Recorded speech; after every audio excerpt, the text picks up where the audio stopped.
chestii pe hârtie și vreau să vă spun câteva lucruri. Eu de formație sunt jurnalist.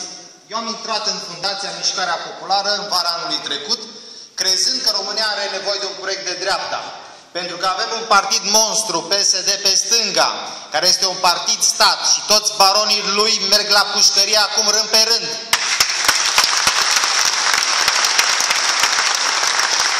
Avem pe partea dreaptă 3 construcții care se revendică de dreapta. Un PNL cu Crin Antonescu care s-a pupat până ieri cu Victor Ponta și l-a dus la putere. Este PNL oare de dreapta?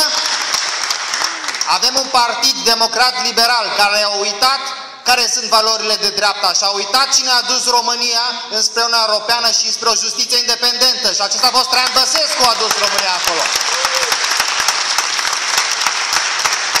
Și avem un partid al Mișcării Populare pe care îl clădim acum și văd o sală plină aici și ne dorim să avem o sală plină și la Bihor peste 2-3 săptămâni, să sperăm, unde să lansăm candidații și din Bihor, să avem un eveniment și o organizație la fel de puternică la Bihor, precum văd că există aici, și să vin peste 2 luni și să o văd pe doamna Laura Bota parlamentar. Mulțumesc!